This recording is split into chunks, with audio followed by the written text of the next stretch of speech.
This episode of The Partially Examined Life is brought to you by St. John's College Summer Classics program in Santa Fe, offering week-long discussion-based courses exploring timeless works of fiction, nonfiction, poetry, theology, mathematics, science, the arts, and philosophy for adults of all ages.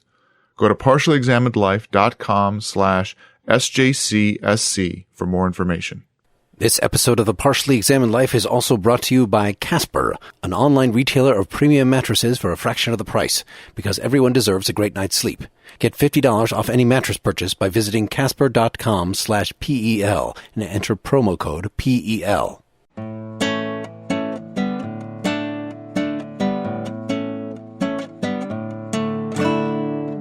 You're listening to Partially Examined Life, episode 159, part 2 on the Analects of Confucius. Last time we gave some historical introduction and talked about virtue and ritual propriety. This time we'll get farther into many of the individual sayings in here. Well, so that was so great having Suchen, but he has a 3-week-old infant and was not able to stay on with us for the full period. A few pieces of overview that we did not explicitly spell out so far in the conversation. Just that it's 500, what we would call now aphorisms that were definitely put together quite a bit after Confucius's death. Many of them are not even sayings attributed to him. They're to his followers, to related people. So it's not really clear how much of this he actually said, very much like the issues we had when we were doing the Jesus episode. What did you guys think of the aphoristic form of this? Was this make it especially difficult? It'd be interesting to see the individual aphorisms reordered along different themes. Like, it'd be great to have this thing online in such a way where you could say, show me all of the ones where he's speaking to disciple X or disciple Y, or show me all the ones that are associated with Rennes or Xian or something like that, so that we could try to see if it was possible to glean some kind of more general principles by looking at them grouped in that way. I thought that would be interesting. It's very readable as it is, but when Suchen gave that example and then gave like a 45-minute, sorry, that's an exaggeration, like a 5-minute detailed explanation of what was behind it, you realize that us just kind of reading this way without context and without delving into what's behind some of these sayings, trying to understand the nuances and the motivation and the context, we're reading it as if it was a Western text. We're reading it for the assertions or the arguments at a general level. And one of the first things I think you sent out, Mark, was the link to something that was saying, this is not the way people who grow up learning this is not the way they read it. And in fact, very few people actually read the whole thing. They typically just focus on a small subset of the sayings and use them as levers for teaching principles, behaviors, whatever. And so in what sense do these things function more like what we think of as Zen koans, which are designed to provoke thought and stimulate insight and conversation, as opposed to being a systematic articulation of a position? Yeah, that Lafleur lecture series made a similar cast it in terms of as if this were a textbook for a course. So you'd read one of these things aloud, and then it would be discussed a while, and then maybe a little later the same topic would come up and would be approached from a slightly different angle. That is all doing quite a bit, of course, of reading into the text in a perhaps helpful but very imaginative way. I'm sure fueled by the subsequent texts. Suchen had told me, it's not this text by itself, it's this text in dialogue with 5 other texts. That's the thing that you would become familiar with. And so he mentioned the Mencius, which if we were going to do a second Confucian philosopher, that would be the guy. So the Mencius is canon in the same way that Analects is. And there were a few footnotes in this version of stuff from Mencius where it would be Mencius illustrates this one line Analect passage with the following, and then there would be a full page of text of a story of, apparently the Mencius is quite a bit longer even than this. So I think, it is very much like the Bible, where somebody would be doing a service and say, okay, here's our thing for contemplation today. I will read this 1-2 verses from the book of Job, and then I'll talk for a half hour about that. Yeah, and that's all traditions, right? There's the history of commentary, which becomes a text in itself on top of it. And so in a certain sense, we're kind of like those Bible study groups that that are just sitting there reading Leviticus or something like that and trying to get meaning out of it without reading the original language or having any understanding of the context. We're terrible, terrible people that way. Well, nonetheless, the original question I was going to put on this episode when I was just a few chapters into the book was, does Confucius actually give us good advice? That I think there's a value, no matter how culturally divorced you are from the original. Mm-hmm. This is what the position most of our listeners should be in. If they're just going to pick up the Analects and start reading bits of it, it will be, okay, insofar as I can make sense of this, does this actually add anything to my understanding of ethics? Does this give me a new idea? Does this give me some good advice? Is this even, there are plenty of sayings that in isolation are just kind of cool sayings. Like, so this just, it could add something to your life by adding you some of those pithy proverbs. Some of these became proverbs in China. So I think, we're acknowledging our deficiencies. So leap ahead. You still have to make something out of it. Yeah. Well, there's definitely useful stuff in here if you think of it from the perspective of giving you some good life advice and you don't need any metaphysical justification or baggage. Like, for example, 16:4. Confucius said, having 3 kinds of friends will be a source of personal improvement. Having 3 other kinds of friends will be a source of personal injury. One stands to be improved by friends who are true, who make good on their word, and who are broadly informed. One stands to be injured by friends who are ingratiating, who feign compliance, and who are glib talkers. I think that's generally good advice. Surround yourself with good people. So what's the significance of glibness and ingratiation? Because it comes up so often. And I asked that not having formulated my thoughts on that, but knowing that I should have. It seems like the village worthies are like his sophists, right? The people that were kind of trying to do what he was trying to do, but he thought they were not, in fact, profound. They were the petty people. Yeah, I think that's right. I think I even wrote sophists in my notes somewhere. But there's also this concern for using the right words for things and having to be careful in one's speech. The significance of the way we talk about things and how that can affect us morally. This is 13:3. Were the Lord of Wei to turn the administration of his state over to you, what would be your first priority? Asked Zilu. Without question, it would be to ensure that names are used properly, replied the master. Would you be as impractical as that? Responded Zilu. What is it for names to be used properly anyway? How can you be so dense? Replied Confucius. An exemplary person defers on matters he does not understand. When names are not used properly, language will not be used effectively. When language is not used effectively, matters will not be taken care of.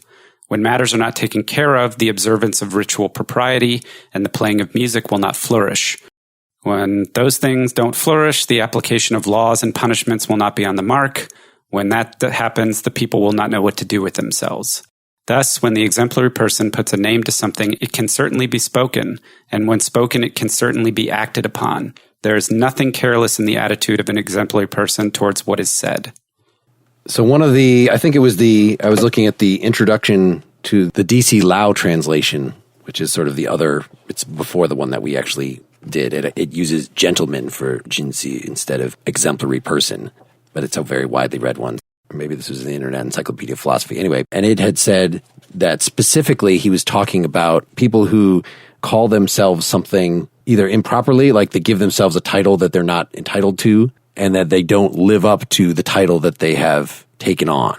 So put it in the context of social order, right? So there's all these things where he's complaining that, again, like this family has 8 dancers and they're doing these rituals that really are only appropriate to the ancient kings and they're not entitled to do that. So that kind of bullshit. And then also the rulers should rule, the subject should be subject, the fathers should father, and the sons should son.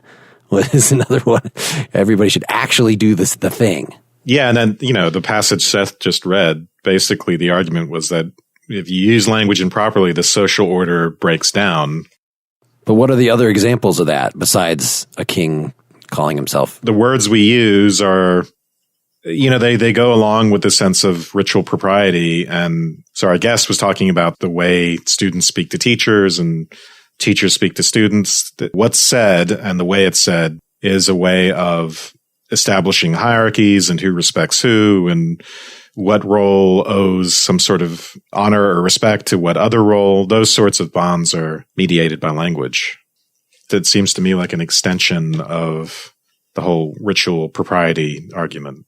The specifics of his argument are when language is not used effectively, matters will not be taken care of. And then if they're not taken care of, then the observance of ritual propriety breaks down. Matters will not be taken care of. I mean, that's the question is what we think that means exactly. I mean, it sounds like that your underlings will not obey. You will not be well managing your underlings to actually get stuff done. But like what that has to do exactly with the use of language to say things precisely, I'm not, other than were your orders clear? Like, I don't think that's what he means. Well, that's a good question. It feels that way, doesn't it?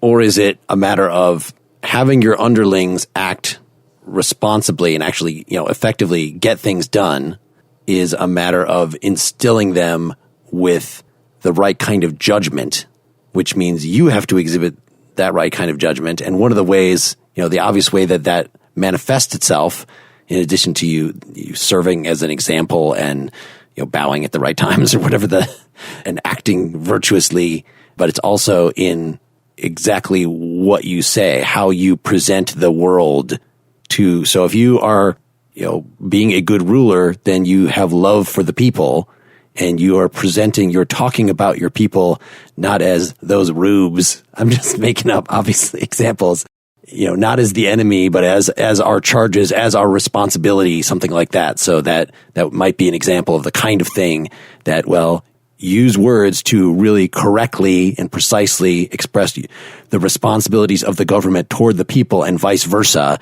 And then that will spread to your underlings and actually make them do stuff and not collect too many taxes when the people can't afford it and pull them away from the harvest time to go fight their wars or anything like that.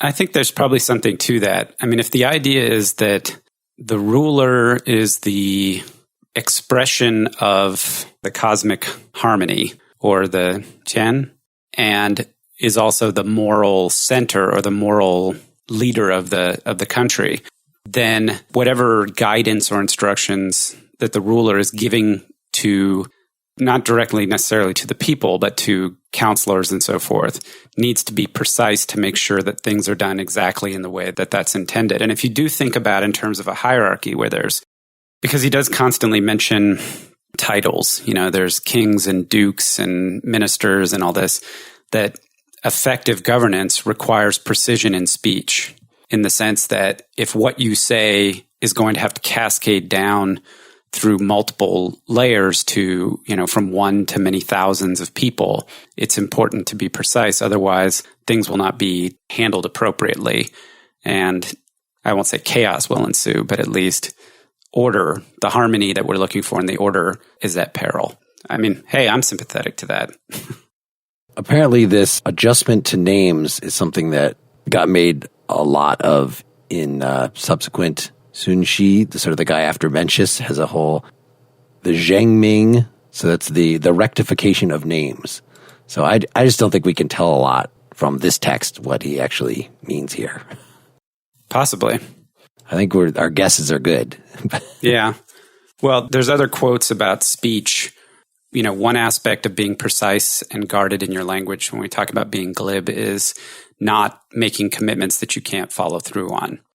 There's a couple of other quotes where he says something to the effect of the exemplary person acts and does not speak or speaks after acting. And I think the idea being words are a promise. And if you are incapable or unwilling to fulfill your promise, you should keep your mouth shut.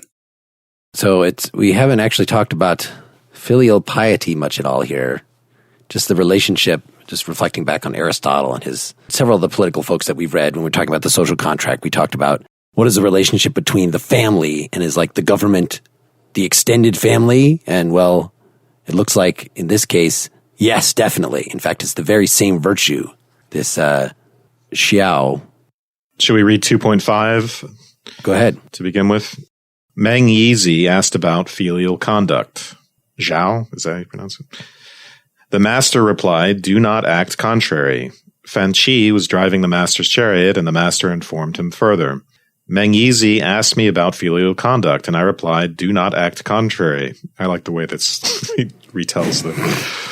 Fanchi asked, what did you mean by that? The master replied, while they are living, serve them according to the observances of ritual propriety. When they are dead, bury them and sacrifice to them according to the observances of ritual propriety. Is that enlightening? Sorry, it's not. Well, let's look at 2.6, the one right after that, which is one of those ones that I really like as itself. Meng Wubo asked about filial conduct. The master replied, give your mother and father nothing to worry about beyond your physical well-being.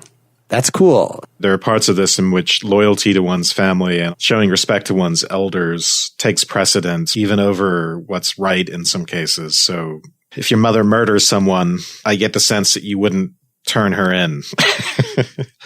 Your filial piety would come first. There's one very explicit example of that, isn't there? Somebody says that some guy is judged true in this kingdom because he turned in his father. And Confucius says that actually makes him not true. And I think there was another example that was brought up in the Great Courses lectures. Yeah, there's like a whole other book of filial, a supplementary textbook to this, all about filial piety. At least for me, the filial stuff is more challenging to accept than the hierarchical governance stuff. There's this classic tension between what is right and then loyalty, whether it's to nation or to family. So the principle of the mafia, for instance, is that you put family first, right? And crime is not one's moral measure. It's loyalty to family. And then justice is meant to transcend those bonds. Sort of justice is anti-tribal in that sense. And then we see countercurrents to that or interesting emendations of that. So we saw in Plato's Crito was this idea that somehow our obedience to the law comes out of something like filial piety to the law because it's our parent. It's the thing that makes us. So that's the tension that I've seen it in a lot of different texts. There's the sense in which we can't talk about what's right without talking about the more primitive version of that, which has something to do with loyalty and family.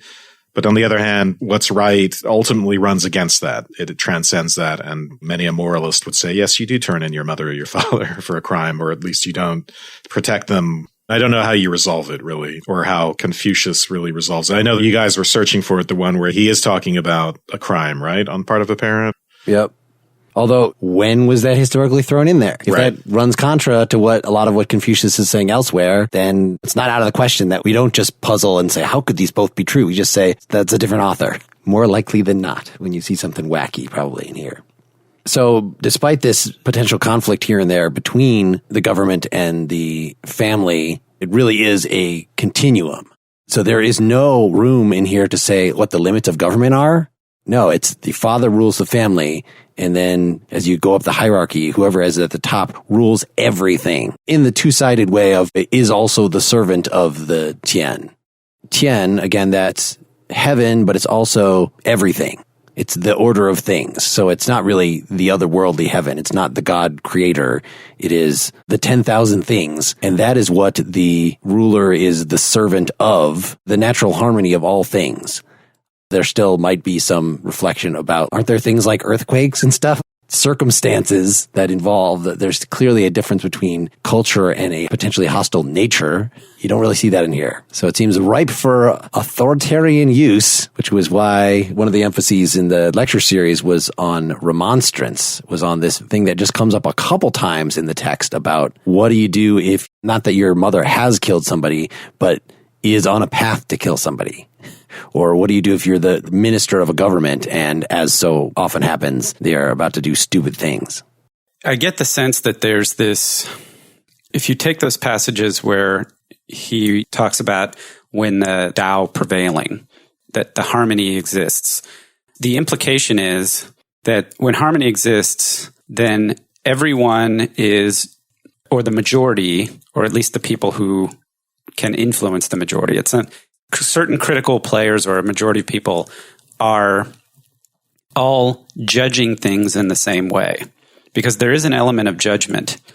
This is not an external force. Everything relates to judgment of your own ambitions and your countenance and your place and then the place of others. And the idea is that it seems to me that when harmony prevails, then people are aligned in judgment and they understand. I say, okay, well, Mark is my inferior and Wes is my superior, and I hold myself appropriately towards them, and you guys all feel the same way. Like you say, oh yes, well, I'm Seth's superior, and Mark says, he's my superior, and we all sort of judge that way.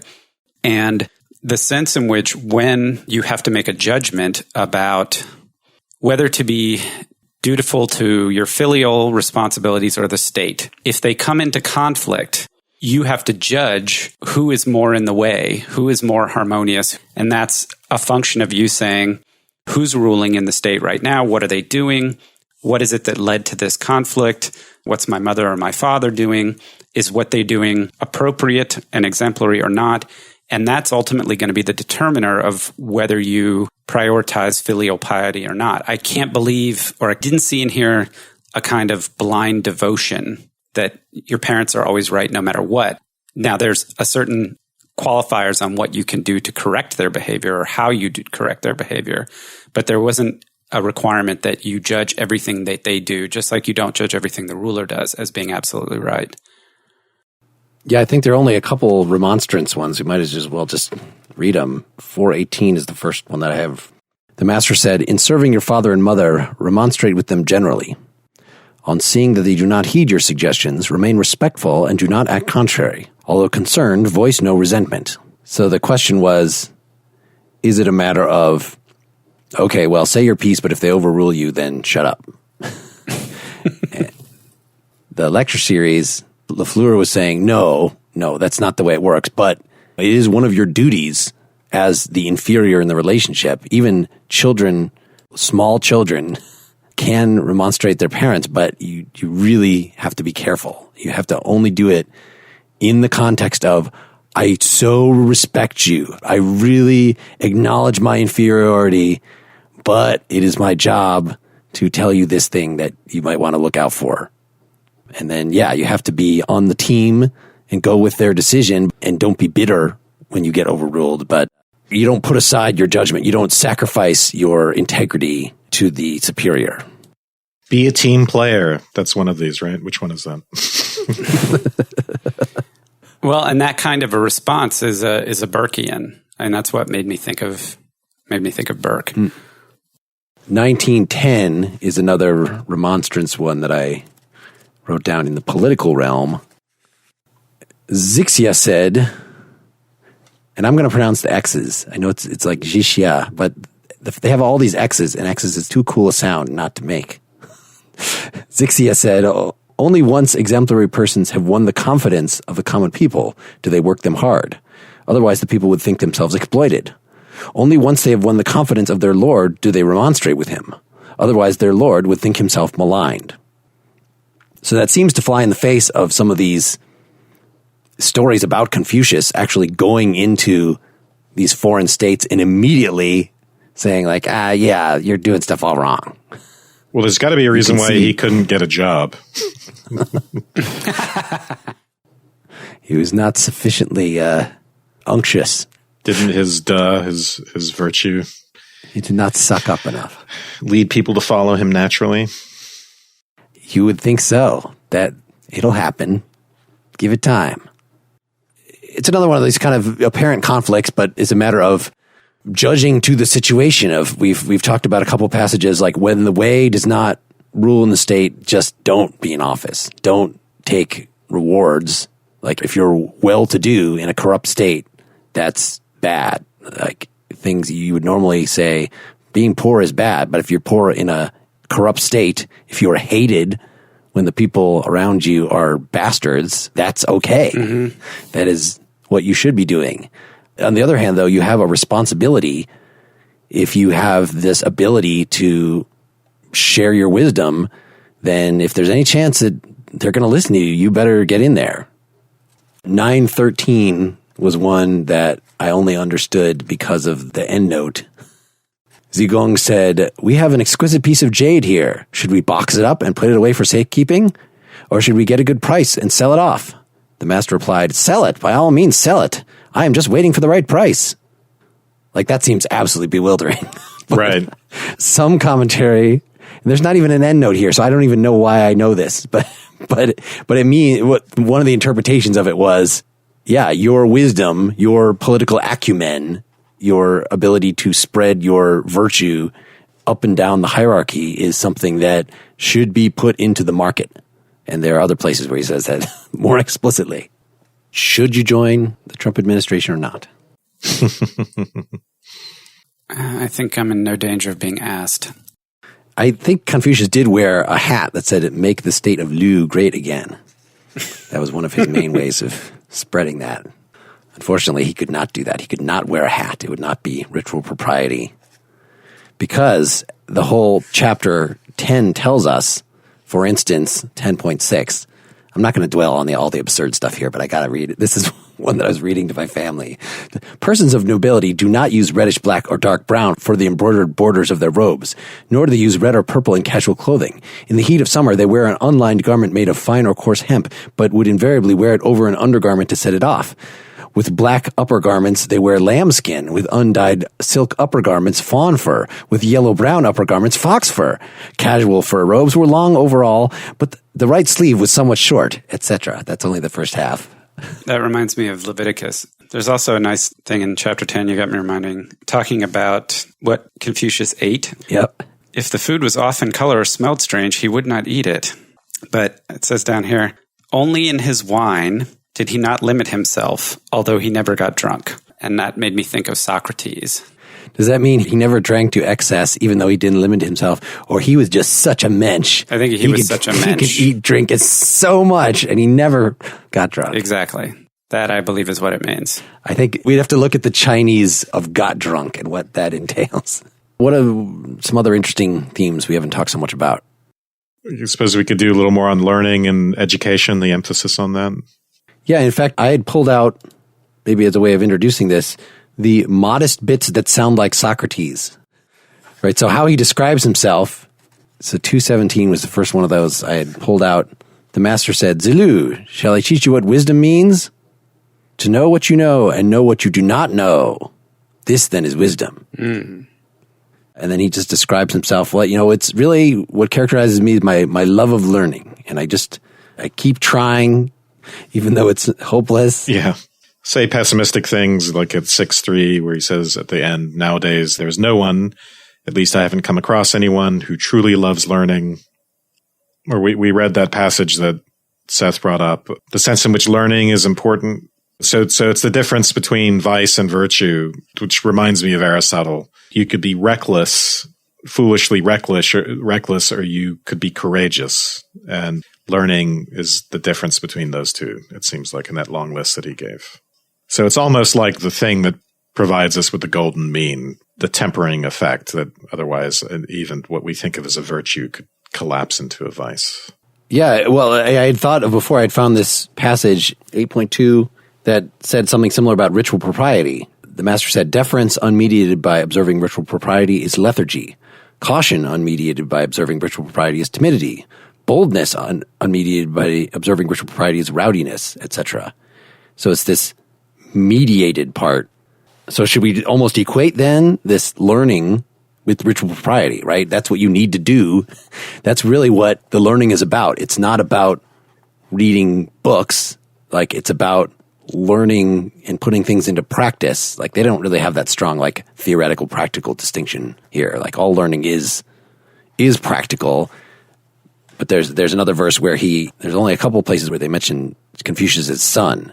You'd think that being his son, like, he would have taught him a lot of stuff, but he tells his son, like, well, you want me to teach you? Have you gone and memorized the book of songs? Have you memorized the book of rites? Like, so there's a few books that you have to spend a lot of time with, and that's certainly, like, just in line with what he says about how much better things were in the olden days. That really what you're doing is you're learning. The learning involved is about learning about the olden days and how people act. And that is what learning ritual propriety is. So learning ritual propriety is about learning tradition. And the tradition is expressed through the book of songs, the book of rites, but then also just, being in on the action and seeing how people do these things. But clearly it's not just seeing how the nobles of his day do things, since he's so critical of the nobles of his day.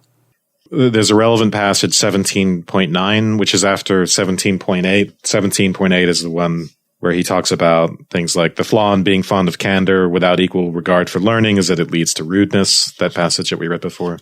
Right. So 17.9, the master said, "My young friends, why don't any of you study the songs? Reciting the songs can arouse your sensibilities, strengthen your powers of observation, enhance your ability to get on with others, and sharpen your critical skills. Close at hand, it enables you to serve your father, and away at court, it enables you to serve your lord. It instills in you a broad vocabulary for making distinctions in the world around you." Where again, the making of these distinctions, I think, has something to do with hierarchical distinctions. So that, I think, goes towards some of the stuff you were saying there, Mark. Well, but maybe not even just hierarchical ones, but just more generally what you were talking about. What we were talking about is the correct use of names. Right. Good point. Yeah. This episode of The Partially Examined Life is brought to you by St. John's College Summer Classics program in Santa Fe. The Summer Classics program at St. John's offers week-long seminars and timeless works of fiction, nonfiction, poetry, theology, mathematics, science, the arts, and philosophy. Most of you listening are dedicated to the thoughtful reading and serious conversation about the greatest books ever written. Summer Classics attracts a community of people who are passionate about the life of the mind.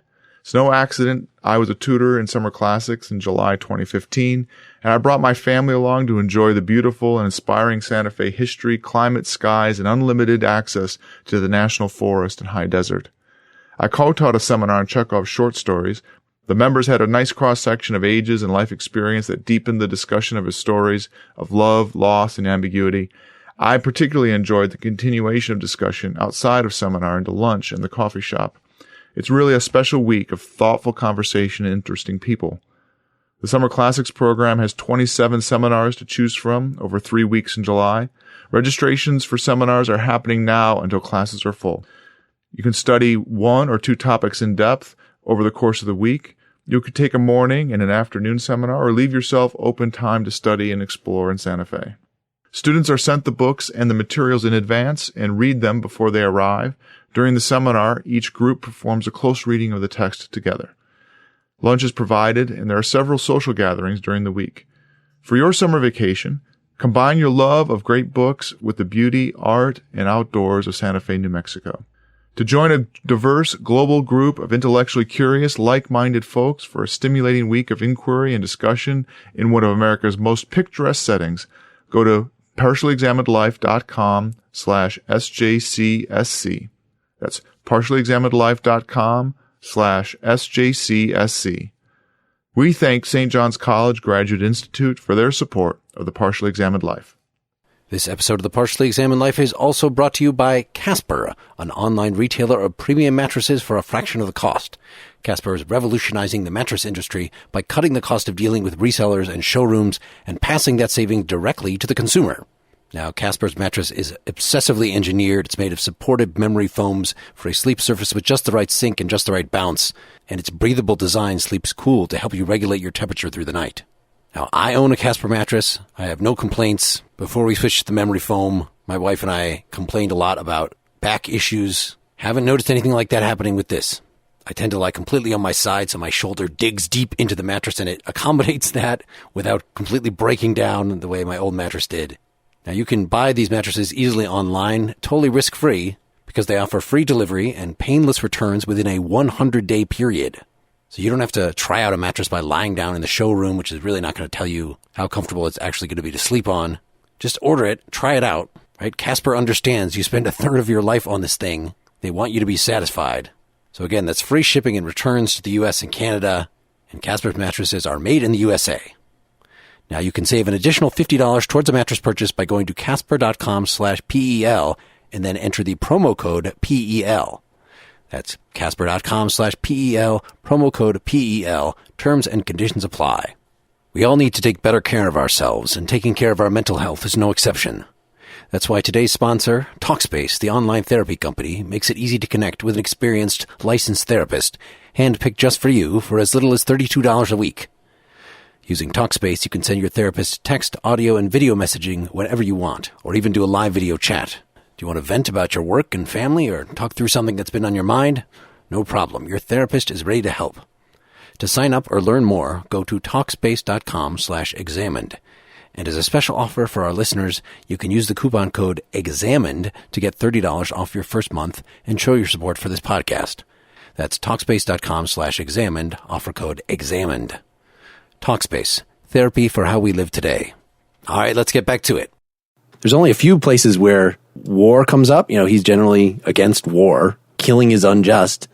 And it comes up in the context of him potentially giving advice, or one of his students giving advice to one of these leaders who wants to do something, who wants to do warlike stuff, which is most of what they do.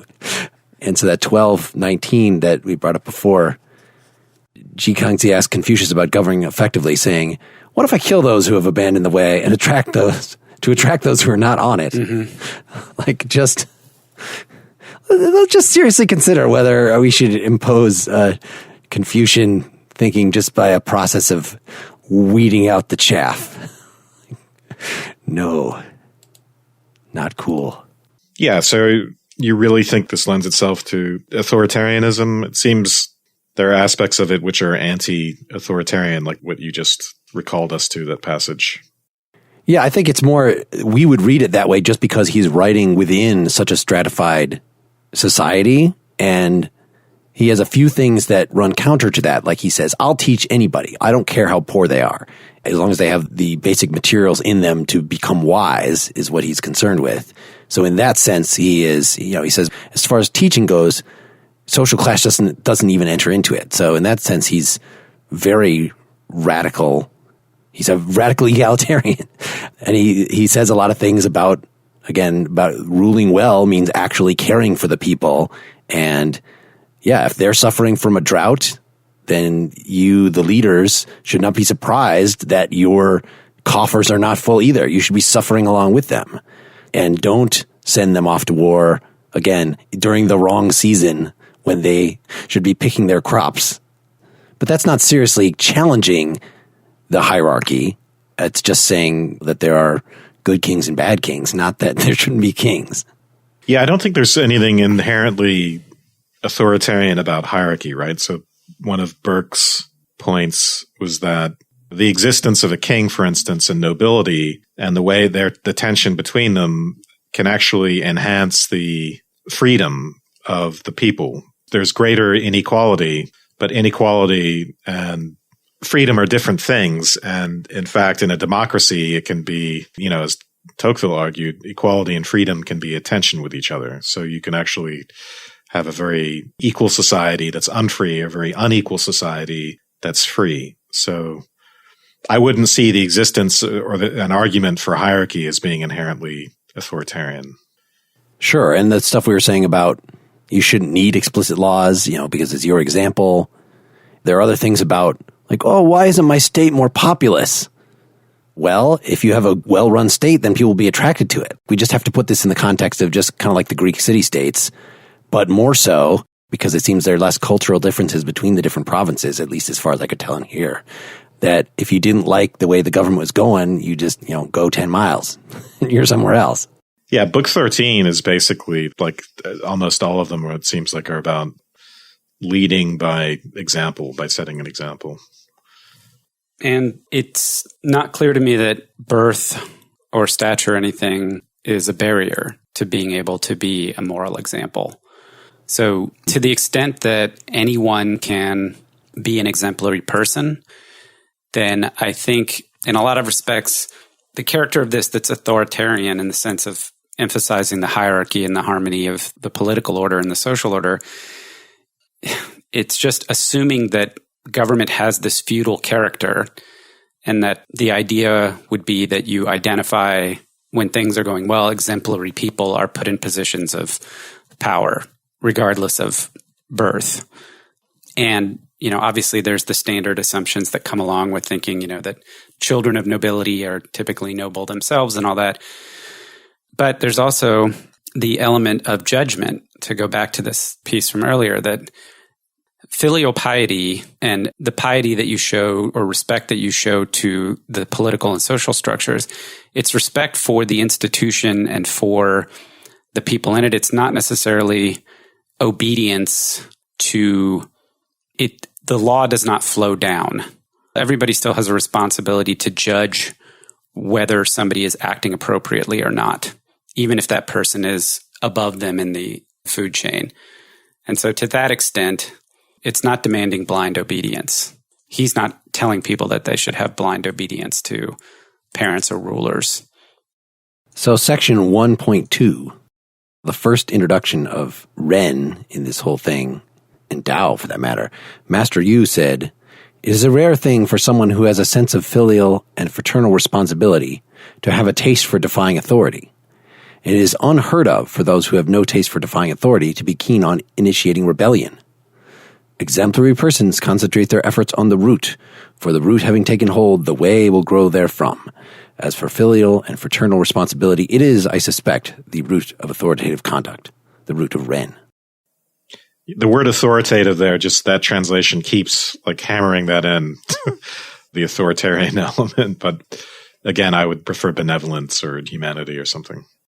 Well, yeah, the one when I forgot when we were talking about the different etymological or whatever analysis, the pictological analysis of this was, it's not just person and two, but it's that one of them is above the other. At least one of the introductions that I looked at stressed that element, that I think that was why they used authoritative conduct, because there's some implication that you're asserting class of some sort or asserting moral superiority. Wait, what do you mean? So Ren is not just being nice to someone, it's being nice to someone in a way that is, well, is it only being nice to your inferiors? I don't think so. But it has an implicit reference to the inequalities of class. Our deference to our parents, our respect for them, that's the root of Ren, or cohumanity. I'll just use that. Yeah, so that our cohumanity, that our relationships with people at large will be grounded in our relationships with our parents and siblings. We've seen this elsewhere. There's the circle of concern, the Aristotelian one zone, and then you expand that in order to get your relations with others. So there's the bond element of it, but then there's the hierarchical element. But if anything, it seems like, if you're saying filial piety is the root of cohumanity or Ren, then you're saying it's deference of some sort. It's not you being above, it's you being below. Am I wrong about that? Or yeah, I'm unclear, because it says so much like, when we talk about Ren, is that applied in political contexts? I don't think so. What do you mean? In other words, if there was a saying that said, exerting Ren is part of what it is to be a good ruler or something, then that would imply that Ren involves putting me above you, or acknowledging that I am above you and I'm being benevolent to you. Yeah. I mean, there is the golden rule articulation of Ren. This is 1524. Zigong asked, "Is there one expression that can be acted upon until the end of one's days?" The master replied, "There is shu. Do not impose on others what you yourself do not want." It's a weird golden rule. It's not the... There's a similar thing in Judaism where somebody asks a famous rabbi to explain the entire Torah, the 5 books of Moses, to him while standing on one foot. And the rabbi says, "What is hateful to you, do not do to your neighbor. That is the whole Torah. The rest is the explanation of this. Go and study it." And the 1524 that I just read, it could not be more of a parallel to that. Than it's pretty much identical. So we were talking about, we're trying to get at the meaning of Ren. And that's why I thought this rule was kind of revealing. What do you think the connection? Well, it's the other passage. He connects it directly to Ren. 4:15 at least is one of them. The master said, "Zeng, my friend, my way," in other words, the Tao, "is bound together with one continuous strand." Master Zeng replied, "Indeed." When the master had left, the disciples asked, what was he referring to? Master Zeng said, "The way of the master is doing one's utmost in putting oneself in the other's place. Nothing more. So that putting oneself in the other's place, that is also shu." But I'm pretty sure there's one with Ren that connects that to Ren as well. Anyway, or that could just be my imagination. But at least logically, yeah, we can see the connection between benevolence and not doing things to people that they don't want. Is that even the right? Yeah. Yeah. Although there's one version of that one of the disciples voices to him, and he's like, "This is beyond you." Like he doesn't say it quite right. Right. I just said it wrong myself. It's not don't do what they don't want. It's don't do to them what you wouldn't want done to you. Is there really subjunctive mode in ancient Chinese? No clue. I don't think there's even tenses. I think there's not distinction between nouns and verbs. It's like there's definitely no punctuation. Like it's really hard to figure out from the original what the hell is going on. Yeah, so putting yourself in the other's place and not imposing on them what you would not want. And if I'm right, hopefully that's connected to cohumanity or authoritative conduct, whatever you want to call it. So 630 is another one about Ren I see. Zigong said, what about the person who is broadly generous with the people and is able to help the multitude? Is this not what we would call authoritative conduct? Is this not what we would call Ren? So this is one that makes it sound like Ren is that you're in a superior position. The master replied, why stop at authoritative conduct? This is certainly a sage. Even a Yao or a Shun would find such a task daunting. Authoritative persons establish others in seeking to establish themselves, and promote others in seeking to get there themselves. Correlating one's conduct with those near at hand can be said to be the method for becoming an authoritative person. Correlating one's conduct with those near at hand, which I had written, I think based on the intro, full participation in personal relations, which I'm not sure, that all lines up in the ideal state. The ideal world is one where everything is flowing in harmony with the ruler as the unmoved mover at the center. And so Ren is, well, I'm out somewhere on the periphery and I'm coordinating my conduct with those near at hand. One of the secondary sources had talked about, just think about everything that goes into a handshake and what makes for a good handshake or a bad handshake. That it's a very complicated, if you're a foreigner trying to learn what the hell this is, or bowing in that society. Like how deeply do you bow? How that everybody being similarly familiar with the conventions such that you're not even having to explicitly draw on them. You just act like there's a musical kind of harmony to that. And it doesn't feel unnatural. It doesn't feel like you're trying to remember what the script is and then just follow through it like as if you were doing some ritual that you do at an explicit church service once a year and you have to kind of trot out what the thing exactly is. Like none of these are much more elemental kind of rituals. The rhythm of the social. So when you guys were talking about Ren, I just went back to the IEP entry, which I think we all agreed was useful. DC Lau has pointed out that Ren is an attribute of agents, while Yi, literally what is fitting, right, or righteousness, is an attribute of actions. This helps to make clear the conceptual links between Li, De, and the Jinzi, which is the exemplary person. Exemplary person, yeah. The exemplary person, qua exemplary person, exerts De, which is moral force, according to what is fitting, what is E, that is, what is aesthetically, morally, and socially proper, and in doing so manifests Ren, or the virtue of cohumanity in an interdependent hierarchical universe over which Tian presides. So harmony, if we think about it that way, we have all these actors who are judging what's appropriate or fitting, and by virtue of their moral character, acting appropriately or exerting their will, their moral will, and doing the thing that's appropriate. In essence, it generates Ren. If you think of, it's poetic in a certain sense. I like the notion that I can create moral force in my immediate vicinity, or I can be exemplary in my own actions in my immediate vicinity, which will in turn have a positive benefit on those around me. And if those people take the cue from that and act exemplary, that in essence, we create these waves of manifestation of Tian in our communities locally, and then it can resonate and grow. But what is required is to start with oneself. I kind of like that notion. And the fact that it requires agents to be active, be engaged socially, and exercise judgment.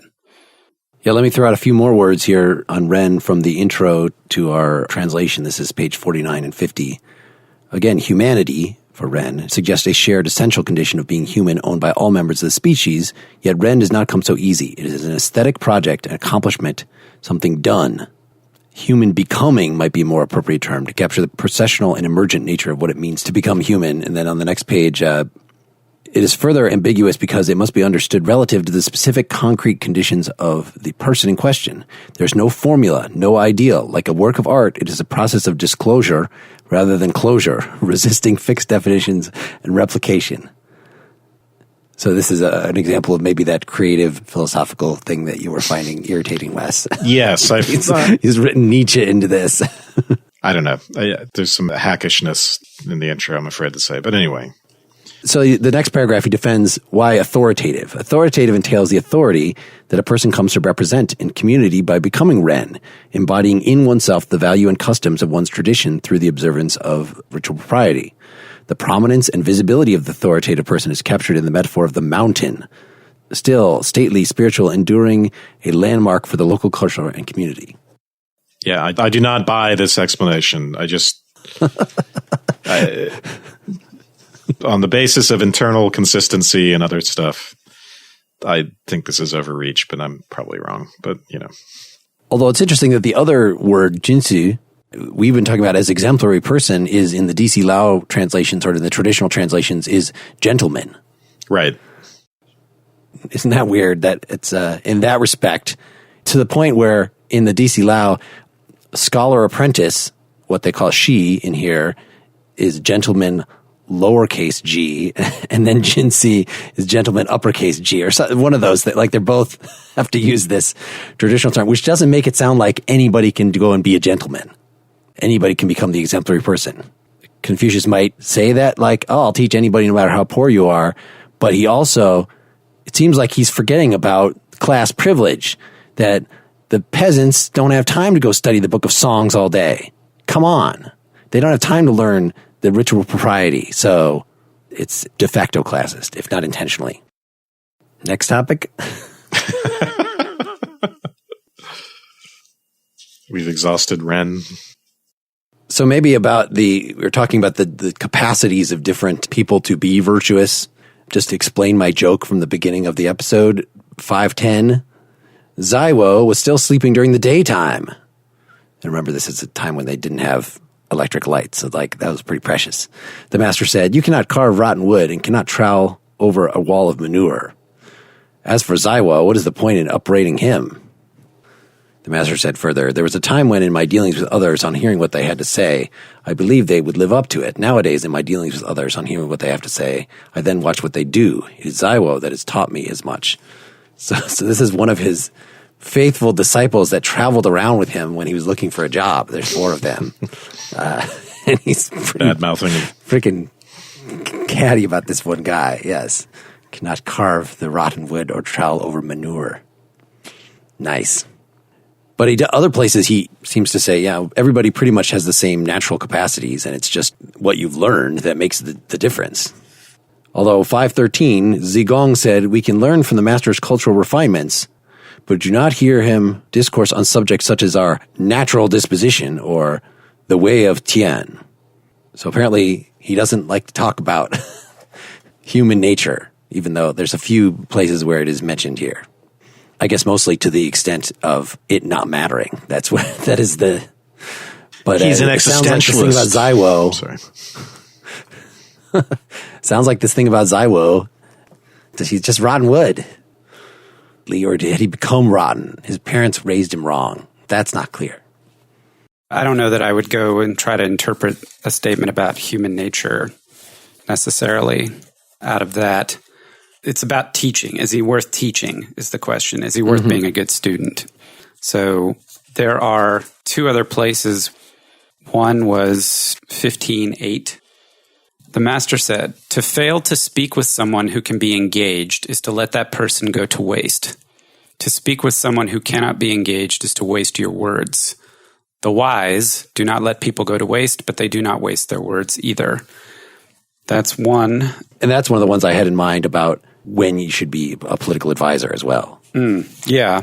I think it applies to teaching also. And then I've got another one, 7:8. The master said, I do not open the way for students who are not driven with eagerness. I do not supply a vocabulary for students who are not trying desperately to find the language for their ideas. If on showing students one corner they do not come back to me with the other three, I will not repeat myself. I like that one. Yeah. So those are, I think, in saying that this person sleeps during the day, it's basically saying he's not going to put out the effort that makes it worth my time to try to teach him or to engage him. And you shouldn't either. Just about the basic disposition stuff, 6:18 here. The master said, when one's basic disposition overwhelms refinement, the person is boorish. When refinement overwhelms one's basic disposition, the person is an officious scribe. It is only one's basic disposition and refinement are in appropriate balance that you have the exemplary person. So basic disposition is G there. So that's probably not human nature. Sounds like temperament. Yeah, yeah. Well, and it reflects what we were saying about ritual propriety, that it's not just following the rituals, you have to mean it. And so you need your natural temper, your natural fire, as well as the refinement, the culture. So that might be two ways somebody could be a bad student. And I think that a lot of these stand-ins, who is Zaiwo and who are all these people? Well, they're kind of presented as archetypes. Like this guy is the one who is way too ambitious. And this is the one who's a little too punctilious, pays too much attention to detail and misses the spirit of the thing. I had written one down about the golden mean, 11.16. Zigong inquired, who is of superior character, Zishang or Zixia? The master replied, Zishang oversteps the mark and Zixia falls short of it. Does that make Zishang better? Asked Zigong. One is as bad as the other, replied Confucius. Not quite the golden mean. Or 1122 was one related to that. Change your teachings to fit your audience. Zilu inquired, on learning something, should one act upon it? The master said, while your father and elder brothers are still alive, how could you, on learning something, act upon it? Then Ren, you asked the same question. The master replied, on learning something, act upon it. Gongzi Hua said, when Zilu asked the question, you observed that his father and elder brothers are still alive, but when Ren, you asked the same question, you told him to act on what he learns. I'm confused. Could you explain this to me? The master replied, Ranya was diffident, and so I urged him on, but Zilu has the energy of two, and so I sought to rein him in. So that seems to more or less explain. I mean, I don't know that this gets at, it's not like the golden mean. It's not like a central concept that carries you through understanding his ethical teachings here, but it is the idea of balance seems very useful just, again, in terms of this overall harmony of everything and your place within it. So of course, there could be different ways that you could be out of harmony. And one might be being too letter of the law oriented or too rash, impulsive, your own temper. Even those elements of human nature have to be kept in balance. I suppose along the same lines, we could talk about grieving. Yeah, that is something I wanted to bring up. This focus on... What is your passage that you have? Mourning. Isn't that one of the things that Aristotle considers explicitly? Like, don't get too upset, but you can be not upset enough. There's the golden mean there. Yeah. And we don't get quite the same thing Confucius here. I mean, there's this emphasis on, is it observing the rites of mourning? Is it, so for instance, there's a passage about being in mourning for 3 years because 3 years is the time that you're nursing at the breast. And it's kind of long, and that before you're weaned, you're your own person, something like that. Yeah. Your parents took care of you because you were helpless for 3 years. So the 3 years of mourning is the respectful amount. Right. And you shouldn't, in rituals like that, even though there are other places where he says, be thrifty, but you need to really just go all out in certain circumstances. Even if some of these rituals involve a lot of expense that might seem very excessive, don't skimp. Do you guys have any of the passages noted?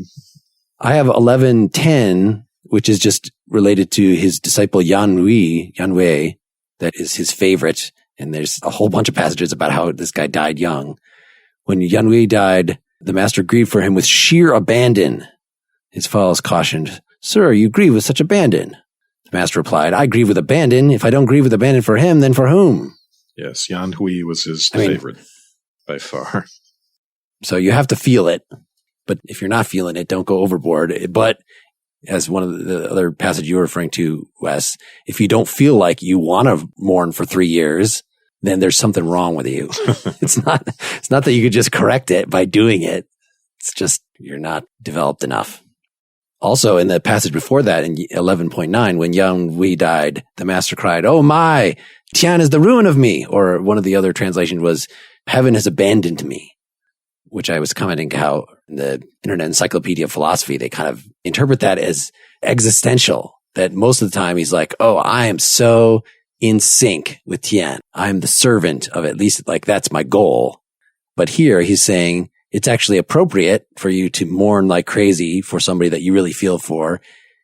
But it sounds like then he's out of sync with Tian. Tian is either abandoned or is the ruin of him. So 3.26 is another passage.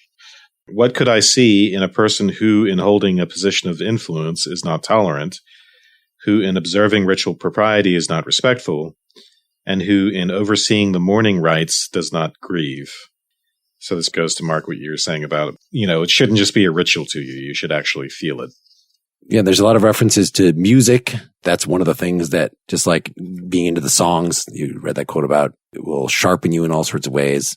But it also seems an example of the kind of thing that you're doing it, it's ritual, you're playing cover tunes, you're playing traditional songs, but yet you're exerting yourself. There's 323 above what you were looking at. The master talked to the grand music master of Lu about music and said, "Much can be realized with music if one begins by playing in unison and then goes on to improvise with purity of tone and distinctness and flow, thereby bringing all to completion." He's talking about jazz there.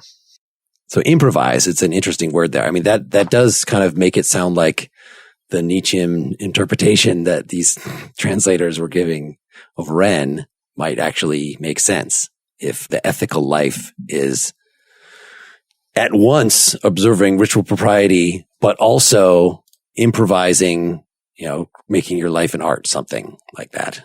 Putting life back in the rituals. That's what makes society continue and be vital. I thought there were more passages about mourning. There are quite a few, actually. Did you do 3-4? Read it.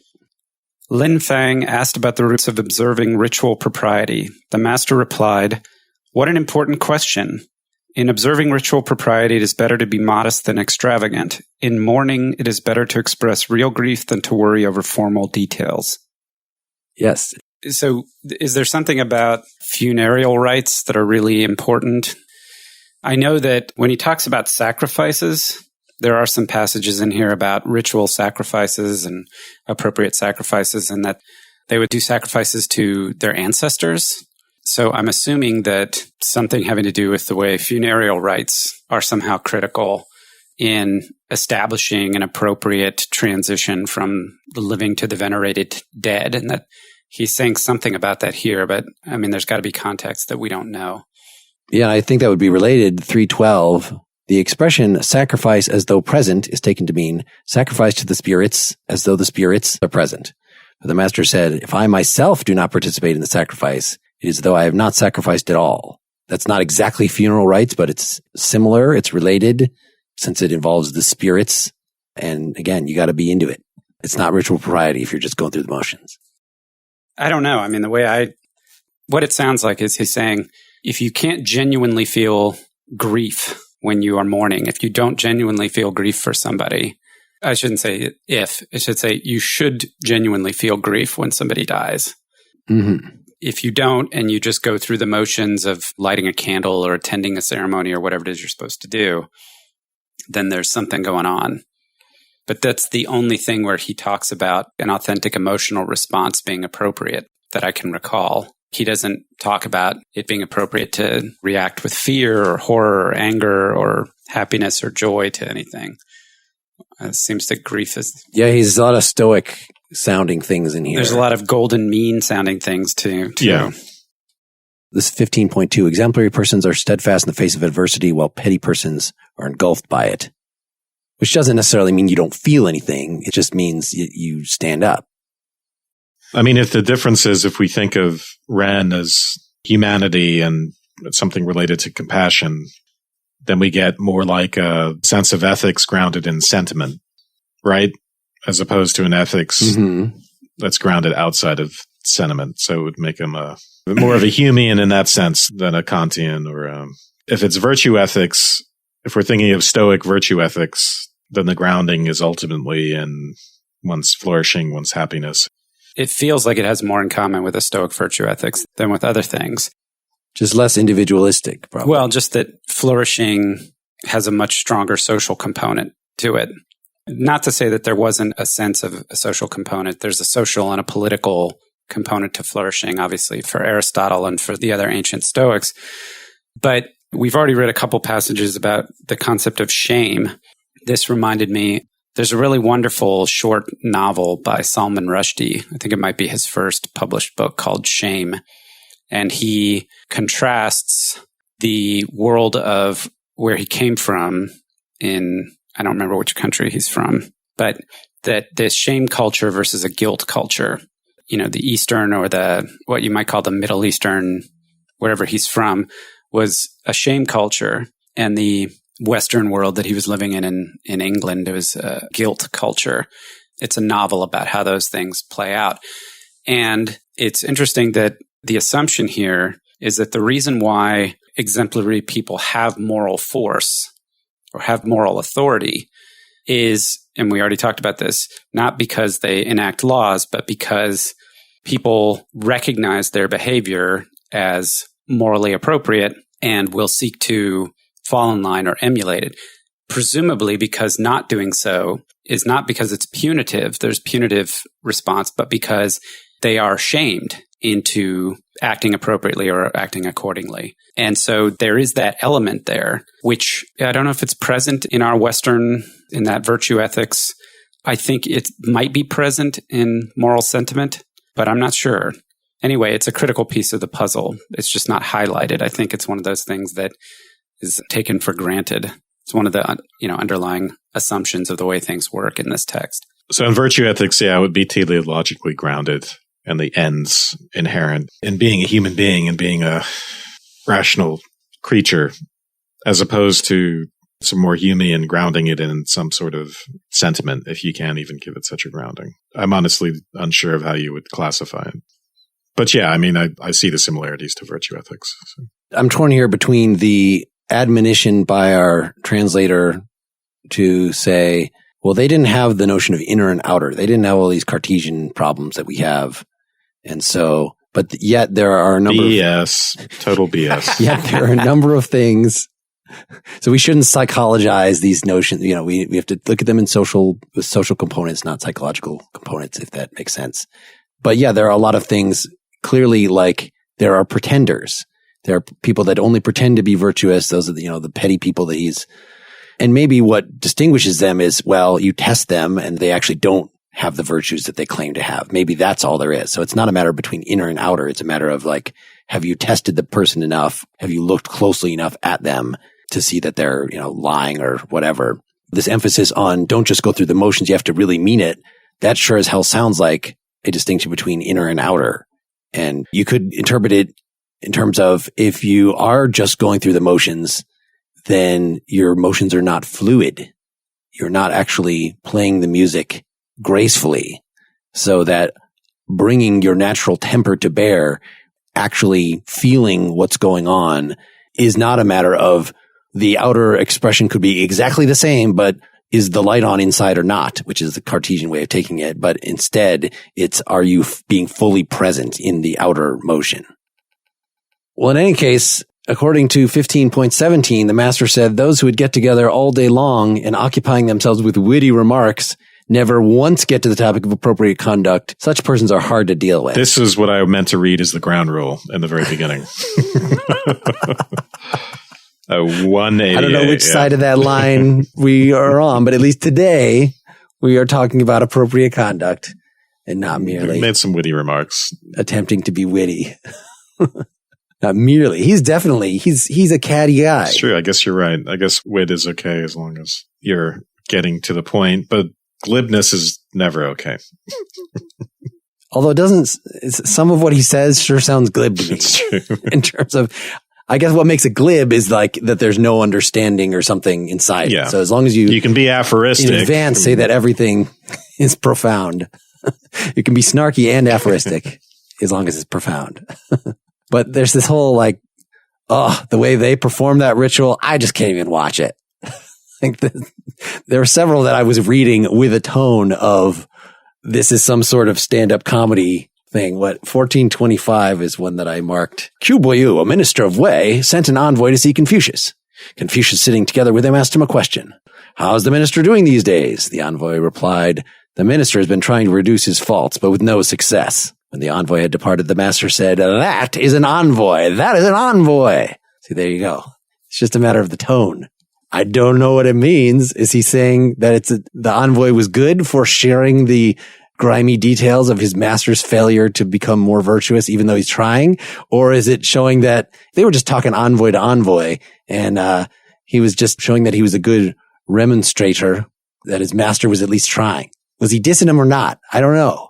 No, he's praising him. Yeah, he's praising him. He's praising him for talking honestly about the minister, instead of just BSing and saying, oh, the minister's great. Any last bits, Seth?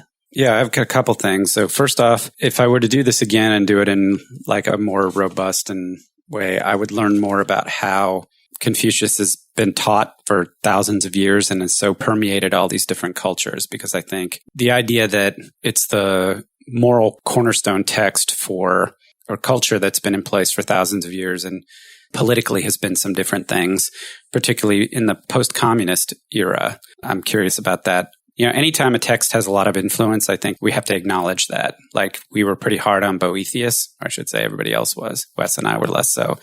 But the fact that that scene was so important to so many people for so long, you have to kind of acknowledge that. There are a lot of great moral lessons in here. Even, you know, if you just look at moving beyond the idea of ritual propriety as specific to that society, I think we talked about how there's value in traditions in some respect and rituals, at least showing them some level of respect before simply dispensing with them and being ritualists. Confucius is very much like Socrates in many respects. There are numerous passages where he says, for example, 4 things from which the master abstained: speculation, demanding or claiming certainty, inflexibility, and self-absorption. Then, of course, we talked about him being able to drink and knowing only that he knows nothing or whatever that. There's a lot of similarities. And the last thing was, it's interesting that there's a cult of personality around Confucius in these cultures that's not the same as the Buddha or Jesus or even Socrates, for that, maybe more so like Socrates. And in the introduction or somewhere we're reading that saying that had things been slightly different, or had certain things been written down, or had things been done a different way, he very much might have been a religious figure. He certainly carries all of the same moral authority and has had just as much impact as Christ has had. And so that is really fascinating to me. And it's hard to get my mind wrapped around that there's a figure that plays that same role culturally as Christ does in the Western tradition. And this is like the first time I'm actually reading it or have very little access. It has very little influence outside of Eastern culture, maybe because it's not proselytizing and there isn't a strong metaphysics that can be exported so that you can hammer people and destroy their cultures with the capital T truth. So in that respect, I find it much more compelling. Well, just to reflect on the reverence for texts, 15.28, when everyone despises a person, you must look into the matter carefully. Where everyone celebrates a person, you must also look into it carefully. So the fact that the entire culture has based itself intermittently on this, like, that's interesting, but that is also suspicious. So what interests me, I'll give my closing here, is this tension between the different sorts of ends that get defined for us, the ones that we might think that there are certain ends or things we ought to do relative to being human beings, and then there are things that society prescribes for us, and then there's the sort of Nietzschean being oneself, determining who you are as a character, and then figuring out how that sort of teleologically sets up ends for you that you have to achieve. And there's overlap between those things, right? So I know I incessantly bring up the Crito now since we read it, but the laws and customs, right? They can create, they're formative forces that in some sense we owe some sort of respect to, even when they're unjust and even when they're bad. So I was reminded of all of this. So at 4:19, the master said, when your father and mother are alive, do not journey far. And when you do travel, be sure to have a specific destination. So I see that as a sort of, we're caught up in these identities, these formative forces, and it's not that we can't depart from them, but when we do that, we should know where we're going. And I think to some extent, we should keep in mind that what's right, the passage through that might, as Confucius seems to say, be through, for instance, things like ritual propriety. It's not unrelated to that, or there's a way of inhabiting ritual propriety, as we've talked about, with certain sentiments or something like that, which can, I don't know if moralize it is the right word, but which can be a path to, one's virtue. Well, Wes, I just got to read 1726. The master said, the person who at age 40 still evokes the dislike of others is a hopeless case. Thanks, man. I thought of myself too when I read that. This is a perfect text for Mark.